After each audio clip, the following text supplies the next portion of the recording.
हमारे चैनल में आपका बहुत बहुत स्वागत है। सभी को मेरा नमस्कार। ओम नमः शिवाय। सावन के सोमवार के दिन व्रत रखने का विशेष महत्व बताया गया है। आज सावन सोमवार का तीसरा व्रत है। इस व्रत को करने से सभी मनोकामनाएं पूर्ण होती हैं और अपार सुख की प्राप्ति होती है। सावन सोमवार के व्रत को करने वाले भक्तों के लिए इस कथा का पाठ करना अनिवार्य है।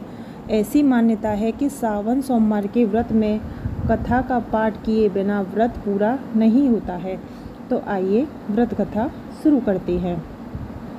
एक बार मृत्युलोक में महादेव जी पार्वती जी के साथ अमरावती नगरी में आए। राजा ने वहां एक भव्य और मनोरथ शिव मंदिर बनाया जो मन को शांत करता था। यात्रा के दौरान शिव पार्वती जी भी वहीं ठहर गए। पार्वती जी ने शिव जी से कहा, हे नाथ, आओ आज इसी स्थान पर 64 पासे खेलें। इसके बाद खेल शुरू हो गया। भगवान शिव ने कहा कि मैं जीतूंगा। इस तरह वो आपस में बोलने लगे। तब पुजारी पूजा करने आए। ब्राह्मण ने पुजारी से पूछा, पुजारी जी आप बताइए किसकी जीत होगी। पुजारी जी ने कहा कि महादेव ही जीतेंगे क्योंकि वे इस खेल में सबसे निपुण हैं। लेकिन पार्वती जी जीत गईं।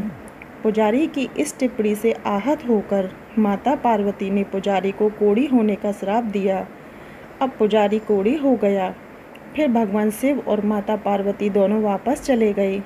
इसके बाद एक दिन अप्सराएं उस मंदिर में पूजा करने आईं। अप्सराओं ने पुजारी से कोढ़ी होने का कारण पूछा। पुजारी ने सब कुछ बताया।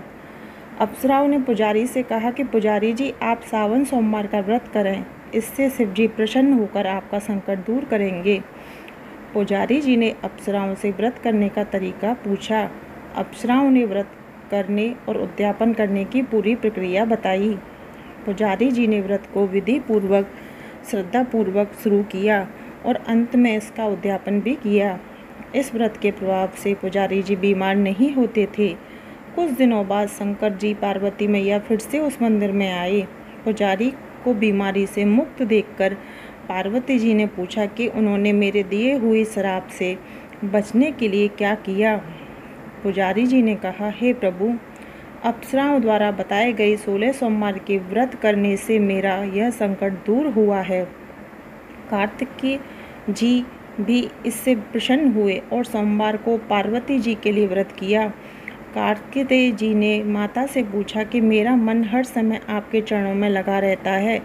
कार्तिकेय जी को माता पार्वती ने सोमवार के व्रत का महत्व और विधि बताई। कार्तिकेय जी ने भी इस व्रत को किया। इस व्रत के प्रभाव से उनका खोया हुआ दोस्त मिल गया। इसके बाद उस दोस्त ने सावन सोमवार व्रत को विवाह होने की इच्छा से पूरा किया। इसके बाद वह दोस्त बाहर गया। वहाँ राजा की कन्या का विवाह था। राजा ने वादा किया था कि जिस हथनी के गले में वरमाला डाल दी जाएगी उसी से राजकुमारी का विवाह होगा। यह ब्राह्मण दोस्त भी स्वयंवर देखने के लिए वहां एक ओर जाकर बैठ गया। राजा ने अपनी राजकुमारी को इसी ब्राह्मण मित्र से विवाह करा दिया। जब हथनी ने उसे माला पहनाई तब से दोनों खुश रहने लगे। एक दिन हथनी ने नाथ के गले में वरमाला पहनाकर राजकन्या से पूछा, हे नाथ, आपने कौन से पुण्य किया। ब्राह्मण पति ने कहा कि कार्तिकेय जी के कहने पर मैंने सावन सोमवार की पूरी विधि विधान सहित श्रद्धा भक्ति से व्रत किया, जिसके फलस्वरूप मुझे तुम्हारी जैसी सौभाग्यशाली पत्नी मिली। अब राजकन्या ने सत्य पुत्र पाने के लिए यह व्रत पूरा किया और उन्होंने सब गुण संपन्न पुत्र प्राप्त किया। जब वह बड़ा हो गया तो उस पुत्र ने भी राज्य पाने की इच्छा से सावन सोमवार का व्रत किया। राजा के देवलोक होने पर भी इस ब्राह्मण पुत्र को राजगद्दी मिली। फिर भी इस व्रत को करता रहा। एक दिन उसने अपनी पत्नी से पूजा सामग्री शिवालय ले चलने को कहा, लेकिन उसने अपनी दासियों को भेजा। राजा ने पूजन पूरा करने के बाद आकाशवाणी से कहा कि अगर वह इस पत्नी को नहीं त्यागता तो उसका राजपाट से हाथ धोना पड़ेगा। दूतों ने राजा को आश्रम में रानी को देखकर बताया। तब राजा वहां गया। गोसाई जी से कहा कि यह मेरी पत्नी है। महाराज, मैंने इसे छोड़ दिया था, इसे मेरे साथ चलने की कृपा करें।